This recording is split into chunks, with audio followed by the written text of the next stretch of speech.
Ma'am, listen to me. Are you listening to me? Listen really close, okay? You don't get the judgment. You don't get the judgment. I'm not the person to give you legal advice. Let me ask you a question. Here's what I'm asking you. Come on. Not about that and about them. Why? I'm asking you that And I'm question. just telling you right now. Because to me, oh my God, you don't even understand. You completely missed what I'm saying to you. I think you missing what I'm saying. Back then, you was understanding what I was saying. I understand. Today, you acting brand new. This mother walked into court fighting over an $800 paternity test, but instead of a payout, she gets a reality check she clearly wasn't ready for. The judge tries to explain that her son narrowly escaping a teenage pregnancy is a massive win, but she's too locked in on the money to recognize the bigger picture. It's the ultimate case of focusing on pocket change while ignoring the life-altering consequences. So what do you think? Who should really cover the cost? The person making the accusation, or the son who avoided a lifelong obligation? Let's break it down. Okay, back on the record in Thames versus Courtroom. Yes, I'm here. This is LaToya, and I came down to the courtroom. What I'm trying to find out, Your Honor, because we see that Letitia not gonna pay, she not gonna show up. I'm trying to find out where is like the judgment at for it, for what you had granted for her to pay the $800 to me out of the $1,700. So I'm trying to find that so that way I can. Ma'am, I thought we talked about this. What's that? We talked about that. Yeah, we talked about it, but the lady, when I came down there, she was saying that you was under the impression like I was Letitia and wanted me to get back on Zoom. Because the total cost of the test was $1,700 and you granted her to pay me $800 because you said it wasn't fair for me to pay the whole thing by myself. That's what you and the mediator agreed to. I didn't do that. Okay, well, I'm just trying to get a judgment so that way I can go forward with trying to collect my money. You got to go through, ma'am. Okay. I thought I explained this. I did explain this. I definitely explained this. I said, and this takes us back to the day when you guys did the agreement. You are now, because I had dismissed the case. Okay, so was it ever... Ma'am, listen to me. Are you listening to me? Listen really close, okay? When you guys came up with the agreement, I dismissed the case because you guys had an agreement. Nobody won, nobody lost. The case was dismissed because there was an agreement. Mm-hmm. So if she didn't follow through with the agreement, we go back to reinstating the case and we have to go forward from that point. In other words, you can have a hearing and a trial and all of that. That's what I explained to you before. Okay. You don't get the judgment. You don't get the judgment based on the agreement. That was an out-of-court settlement, so to speak. If that fell through, we go back to two squares back, where you are the plaintiff, she's the defendant. You got to prove it. Yeah. She gets to fight over it, and we have a trial. You understand now? Kinda, because I don't even be in court situations, so this is all new to me. So my point of the matter was that it's just kind of hard for me to keep getting off of work to come to court when I'm working in school full time for nursing and my clinicals are finna graduate. So they aren't gonna let me keep taking off. So I was just trying to get the judgment when I came down there for the last court stuff. They gave me a printout of some paperwork, and it was a gentleman down there that says he handled judgments and to get back in contact with him. That's why I came in the courtroom on my lunch break. She's acting like the courtroom is a complaints desk, expecting an instant refund because the process is inconvenient. Complaining about missing work to the one person who controls your time is a bold move, and not in a smart way. That kind of attitude is practically a guarantee you'll be missing even more work soon. I don't even know what you're talking about on that. I don't even know what you mean. I'm just trying to handle it the right way. I thought that's what I was doing about the whole situation, but I don't know. Well, look, ma'am.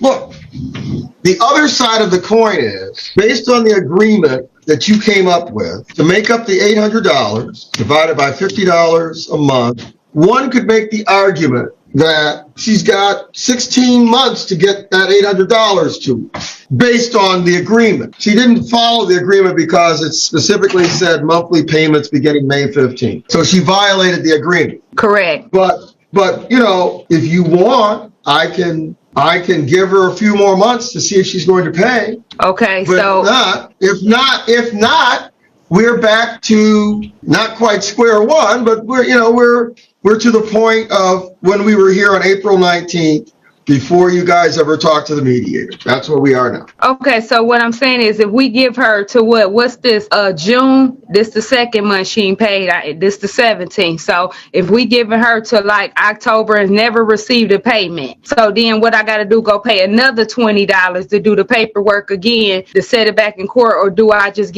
apply for a judgment then so I can go ahead and proceed to seize property or whatever I got to do to get my money? Ma'am, you don't have a judgment. You never have had a judgment. Okay, you guys never had had an out-of-court agreement Oh, okay. for her to pay $800. The case was dismissed. By believing that you was going to abide by it. Correct. Okay. You don't have a judgment. You will have to prove your case just like any other plaintiff in court. Okay? Okay, because that day you were saying that don't go to trial and all of that stuff, come to agreement. Right. Based on the agreement. But the agreement has fallen through. So we go back to where we were on April 19th before you guys talked to the mediator. Back and forth. Well, ma'am, I don't know what you want to do, ma'am. I don't know what you want to do. How do I file the paperwork to get a judgment? What do I got to do to go that way? Because me and her going back and forth in court and going on her word, that's not doing nothing for me. But just sitting up here, I'm the one got to pay the processing people, got to pay the $20 to keep filing the paperwork. No. She doesn't have to be reserved. Okay. Yeah. She got served. So no, you don't have to pay for the process server to serve her with the case all over again. I didn't say you had to start that far over. I simply reinstated the case. I took us back to that point. So what, I need to bring my son in there because he the one had this altercation with her daughter. It ain't his child. So if I need to bring him in there as a witness and all the other kids that she has slept with as a witness too, how do I go do I got to get an attorney for this stuff to get these people subpoena? What I got to do? Because I don't know what to do. So I'm coming to you as the judge to guide me in the right direction. Well, first of all, I'm not the person to give you legal advice. Okay, that's fine. Okay. But I'm just trying to see how to prepare myself. Let's start with that premise. Okay? If we have to have a trial, then yes, there will be, you can call witnesses. Okay. I will, you have to ask me for the subpoena. I'll sign the subpoena. You have to make sure whoever you want is properly, served in a timely way. In other words, you can't drop the subpoena off or have it dropped off the night before and say, oh, you're in court tomorrow. No, you got to give them 21 days. No. Okay, they got to be served 21 days before the hearing. Mm-hmm. I mean, I don't know why you got to, your trial strategy, I suppose, is up to you. I mean, I don't know who you want to bring in here to testify. You told me to prove my case, so I'm going to bring everybody in there that's going to help me prove my case. Well, if that's what you feel you need to do, I'm not going to stop you. Okay. But I think that if my memory serves me correctly, you're suing her because I paid for the paternity. Yep, I paid for the daughter was reached out to me when she was 6 months pregnant, said it was by my son. I paid for the paternity test out of pocket. And the test results come back, which is in file. I provided all of that it was 0.00, not his. And so, and they just kept accusing it's his, and I got all the messages and everything of him, them contacting me, hounding me every day, and this, that, and the other.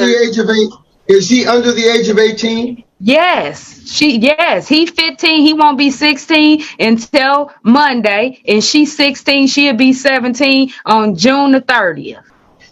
Ma'am. Yes.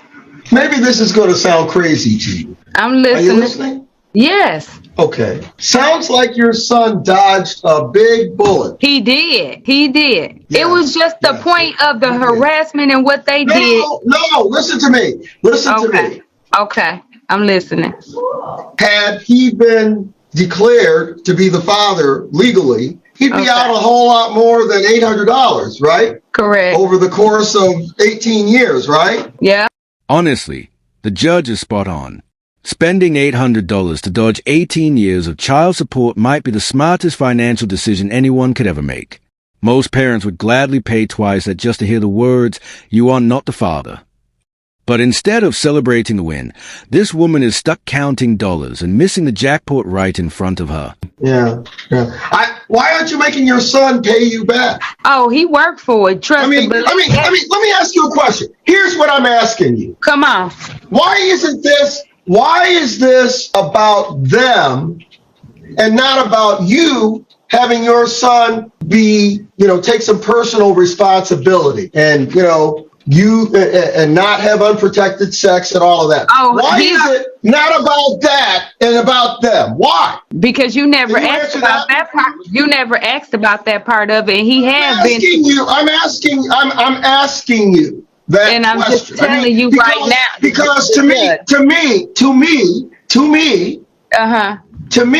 I can't control what everybody else does in the world. You cannot. And you can't control everything. I can't control you and I can't control her. But this is the point of the matter.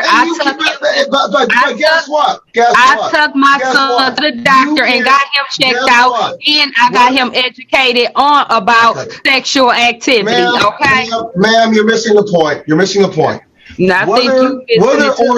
Whether or not you can actually really control a 15-year-old, you're the mother, you're his guardian, you're his legal supposed to be able to control him, right? Right.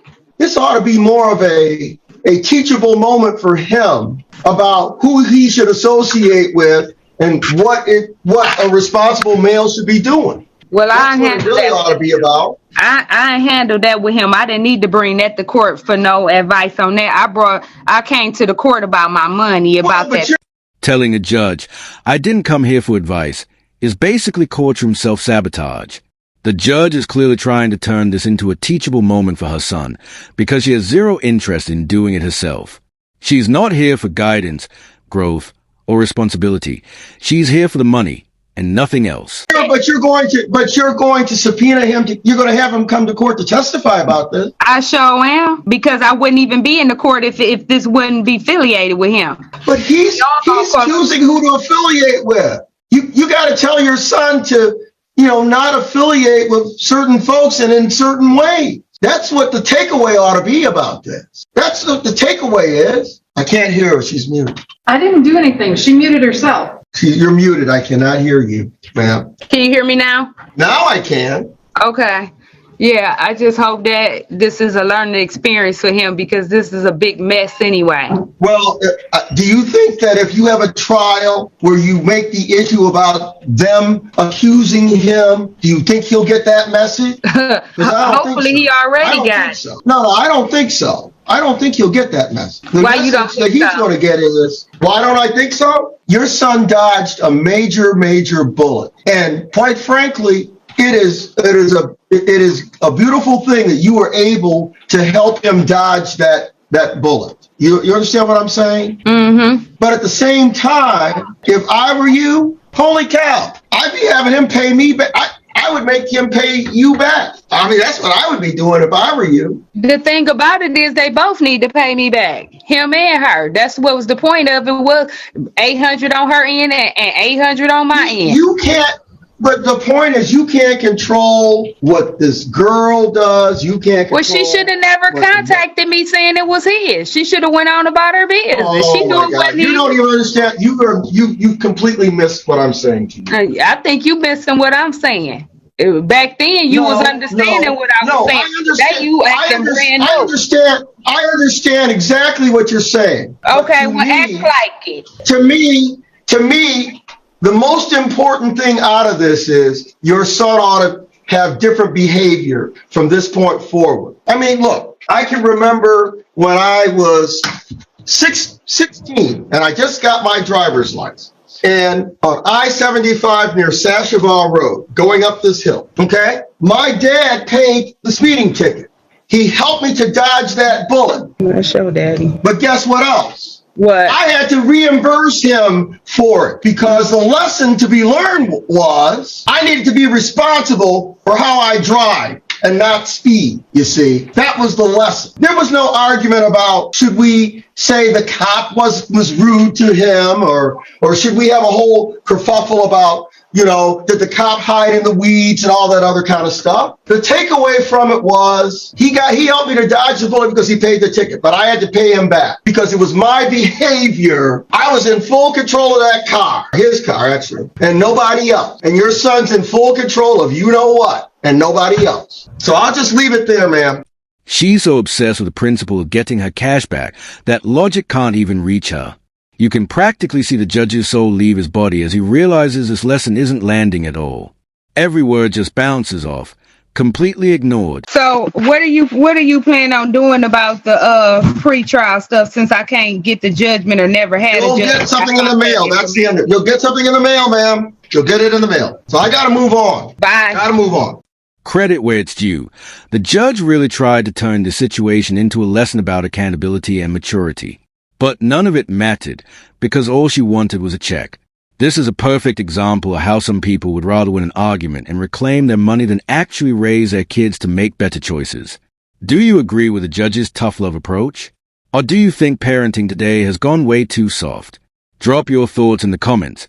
And if you enjoyed this breakdown, make sure to like and subscribe.